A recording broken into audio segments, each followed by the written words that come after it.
Salut à tous, c'est Hugo de la chaîne NSS et vous le savez très probablement, mais quand vous voyez des pubs à la télé, les produits sont pas forcément dans leur état naturel entre guillemets. Alors que ce soit de rajouter du liquide vaisselle dans la bière pour avoir une mousse constante, ou alors de badigeonner le pain d'un burger avec de l'huile ou de la sauce pour le rendre brillant et donc plus appétissant, il y a plein de techniques pour embellir le produit. Aujourd'hui, j'aimerais vous en présenter 5 et pour le coup, véritablement, la dernière, c'est probablement, même non, c'est carrément celle que je préfère de loin parce qu'elle est d'une ingéniosité absolument dingue et pourtant elle est d'une simplicité déconcertante.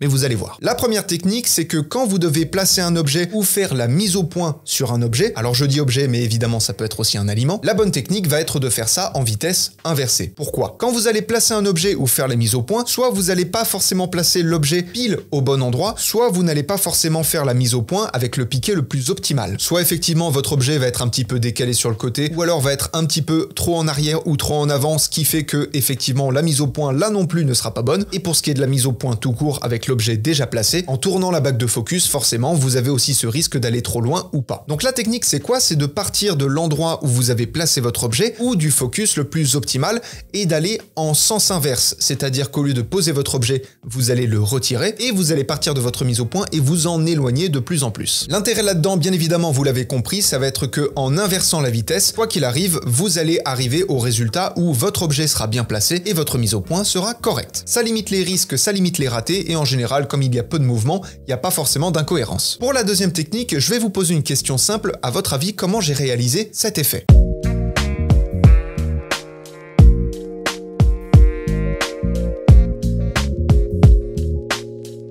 La réponse elle est plutôt simple, mais elle se fait en deux parties. Premièrement, j'ai simplement incrusté mon album d'Oxmo Puccino, allez écoutez, c'est toujours une bonne idée, grâce à un petit fond vert. En fait, j'ai simplement pris un dessous de plat en liège que j'ai enroulé de fond vert, c'est littéralement du DIY, pour faciliter du coup l'incrustation de l'album. Mais alors du coup, derrière, comment est-ce que j'ai fait pour faire tourner cette plateforme? Parce que pour le coup, alors à titre personnel, je n'ai absolument pas le budget de me payer une plateforme tournante style Edelkrone, etc. parce qu'on arrive très rapidement à plusieurs centaines d'euros pour un produit tout simple. Et le secret, c'est de se servir d'un petit gadget qui avait vraiment la cote il y a quelques années, que vous avez peut-être oublié.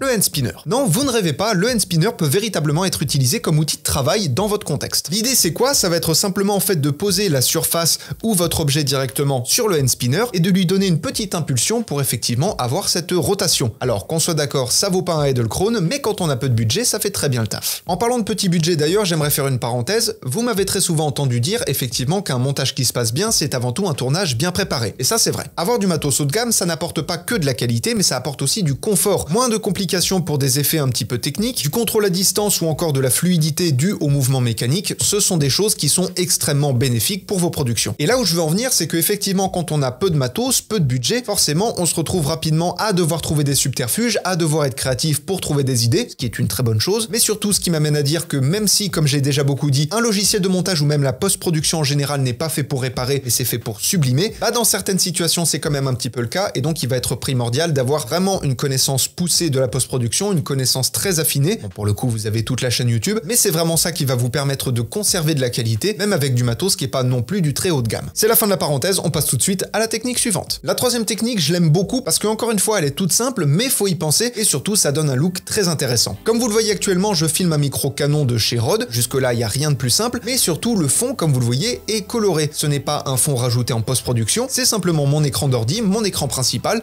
que j'ai un petit peu déplacé forcément pour qu'il soit dans l'angle de la caméra. Ça fait du sens, mais l'idée c'est de retrouver un petit peu cet aspect de studio où effectivement on a des fonds colorés en brut, en physique, là où d'habitude on utiliserait plutôt un fond vert et on rajouterait le fond coloré en post-production. Pour ma part, c'est une technique que j'aime beaucoup parce que ça permet de tout faire au tournage, ça permet d'avoir un look beaucoup plus intéressant parce qu'encore une fois vous avez un fond en brut et bien évidemment pour ma part j'ai utilisé mon écran de PC parce que ça suffisait, mais si vous avez une télé, une grande télé même pourquoi pas, n'hésitez pas à l'utiliser parce que ça vous fera un espace de travail, un espace de fond beaucoup plus large et donc encore une fois vous aurez plus de confort. Et puis évidemment, pour ma part, j'ai utilisé une couleur unie, mais vous pouvez mettre des dégradés, des animations, d'autres décors, etc. Tout va dépendre de ce dont vous avez besoin. La quatrième technique, elle repose sur un seul mot que vous avez peut-être déjà entendu, c'est l'amorce. Alors une amorce, c'est quoi? C'est simplement un élément visuel qui va être en dehors de la zone de netteté, qui va vous servir à créer de la profondeur de champ. Et d'ailleurs, je dis qu'elle est en dehors de la zone de netteté, bien évidemment, ce sera en se rapprochant de vous. Alors quand vous faites un tournage en mouvement, l'amorce va vous créer un petit peu cet effet de parallaxe, étant donné qu'elle est plus proche proche de vous, donc elle va se déplacer plus vite que le sujet que vous filmez. Mais sur un plan fixe, ça peut également avoir son intérêt parce qu'on a très concrètement cet effet de profondeur qui est recréé. Par exemple, sur ce plan, comme vous le voyez, l'objet est posé sur fond noir. C'est bien, mais on n'a pas beaucoup d'éléments, on n'a pas beaucoup de profondeur. Et là, pour le coup, j'ai rajouté une amorce. Alors c'est rien de technique, c'est rien de compliqué, c'est simplement un cache de projecteur. Donc comme quoi, il n'y a pas besoin d'utiliser des trucs de fou non plus. Mais comme vous le voyez visuellement, ça se marie très bien. Et bien évidemment, vous pouvez utiliser plusieurs objets de plusieurs couleurs et surtout, vous n'êtes pas nécessairement obligé de le faire en tournage. Vous pouvez très bien récupérer un élément en PNG et venir l'incruster directement en post-production pour avoir un contrôle un peu plus éclectique. Et je vous montre d'ailleurs tout de suite comment faire, vous allez voir, c'est hyper simple. Pour créer une amorce, il y a globalement 3 paramètres à prendre en compte. Ça va être l'emplacement, le raccord lumière et la colorimétrie en même temps, et également la mise au point. On va commencer par le placement, et juste avant, comme vous le voyez,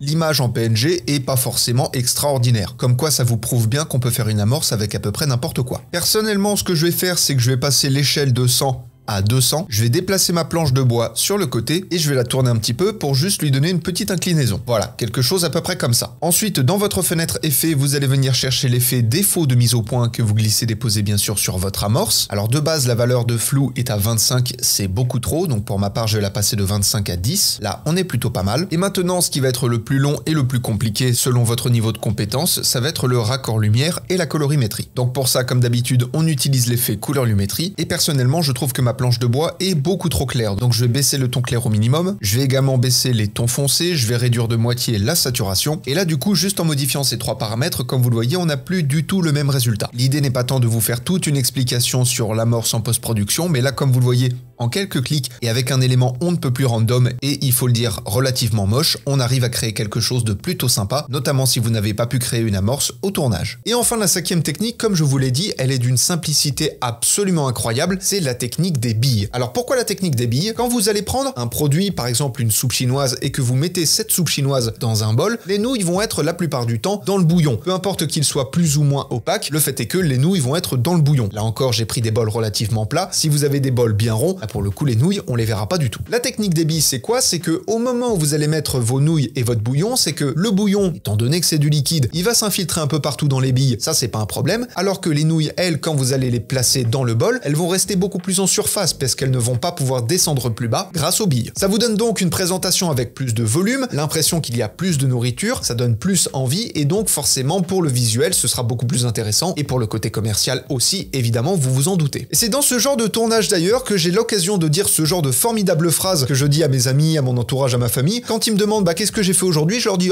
j'ai pris des nouilles et puis j'ai mis ça dans un bol rempli de billes.